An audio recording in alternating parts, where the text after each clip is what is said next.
चाहिए। इसीलिए मैं समझता हूं कि डेमोक्रेसी के बारे में बहुत कुछ कहा जाता है कि इस देश में डेमोक्रेसी बहुत बड़ी है, बहुत बड़े अरसे से चल रही है, लेकिन मैं समझता हूं कि इस देश में कोई डेमोक्रेसी नहीं है। इट इज एक खेल चल रहा है इस देश में जिसमें अमीरों के नोटों से गरीबों के वोटों के साथ खिलवाड़ होता है। अमीरों के नोटों से गरीबों के नोटों के साथ खिलवाड़ होता है और मैं समझता हूं कि इसको अमीरों के नोटों से गरीबों के वोटों के साथ खिलवाड़ होता है, जिसको डेमोक्रेसी कहते हैं। इसी तरह से हमारे जो चीफ इलेक्शन कमिश्नर हैं तो मिस्टर सेशन, तो उन्होंने एक किताब लिखी है, उसमें उन्होंने खुद कहा है कि इस देश में डेमोक्रेसी नहीं है। उन्होंने एक मिस्टर सेशन ने तो उस किताब में ये लिखा है, ए heart full of burden, heart full of burden किताब लिखी है और उन्होंने इस किताब में लिखा है कि इट इज जो डेमोक्रेटिक कल्चर है इंडिया में, it is in an advanced stage of decay. ये डेमोक्रेसी जो है it is an advance stage of decay, ऐसा चीफ इलेक्शन कमिश्नर को कहना पड़ा है। और इसी तरह से तो उन्होंने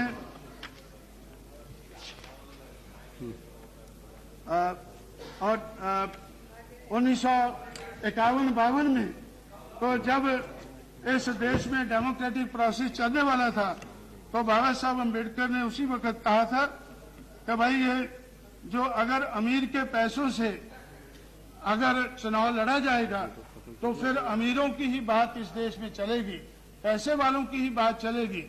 और वही हम देख रहे हैं कि मनी माफिया और मीडिया का रोल बहुत बड़ा है। मनी माफिया और मीडिया का रोल इस देश की डेमोक्रेसी में बहुत बड़ा रहा।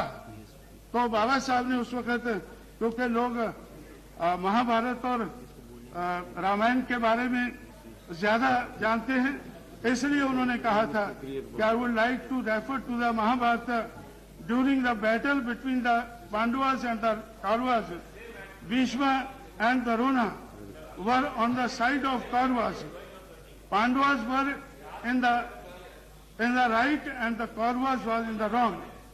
Bhishma admitted this when someone asked Bhishma as to why he was supporting the Kauravas if he found the Pandavas to be in the wrong and the right.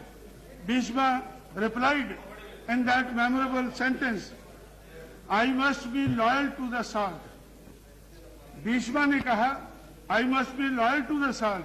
If I eat the food of Kauravas, I must take their side, even if they might be in the wrong.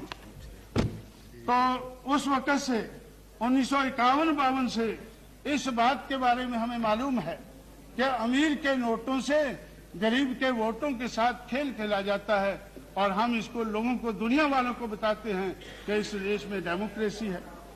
इसलिए तो reform की, electoral reform की बात बहुत चली है। मैंने note किया है कि इलेक्टोरल रिफॉर्म के बारे में, अब तो एक मिनट खत्म कर दें, अभी तो आखिरी में बात कह के बैठ जाऊंगा। तो ये भी इस बात का एहसास है। तो इलेक्टोरल रिफॉर्म के बारे में 36 मिनट आपने लिया। हम लोगों ने 1972 से ये काम शुरू किया है। 1990 तक तो बहुत कमेटियां उठाई गई हैं।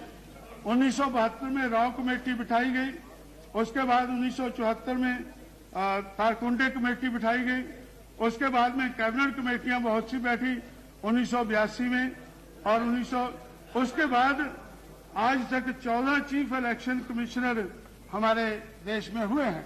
हर इलेक्शन कमिश्नर ने इलेक्टोरल रिफॉर्म के बारे में अपनी रिपोर्ट दी है कि ये होना चाहिए, लेकिन आज तक जो रिफॉर्म की बात हमने कही है वो आज तक हम कर नहीं पाए हैं, क्योंकि हम करना नहीं चाहते हैं। हम ये करना नहीं चाहते हैं। पिछले 50 साल में इलेक्टोरल रिफॉर्म की बात तो बहुत कही गई है, लेकिन हम करना नहीं चाहते हैं, इसलिए हम कर नहीं पाए हैं।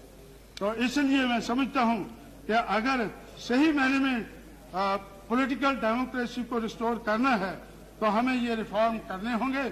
और political democracy without social and economic democracy ये भी इस देश में आज तक कामयाब नहीं हुई है, आने वाले समय में कामयाब नहीं होगी। इसलिए अगर हम पॉलिटिकल डेमोक्रेसी को कामयाब बनाना चाहते हैं तो हमें सामाजिक और आर्थिक दिशा में जो परिवर्तन चाहिए वो परिवर्तन करने चाहिए।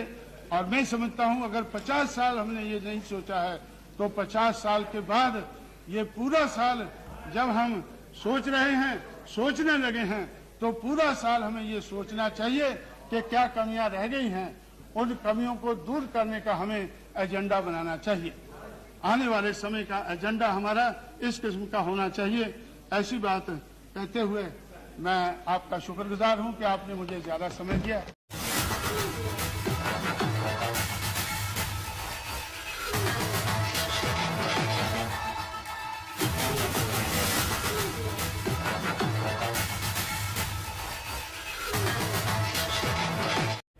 अगर आप भी चाहते हैं कि आरटीआई इंडिया न्यूज़ आप सबकी आवाज़ इसी प्रकार उठाता रहे तो आरटीआई इंडिया न्यूज़ की आर्थिक सहायता करें। हर माह 99 रुपये देकर के आरटीआई इंडिया न्यूज़ की सपोर्ट करें ताकि आरटीआई इंडिया न्यूज़ इसी प्रकार आपके मुद्दों को उठा सके और सरकार के कानों तक पहुंचा सके।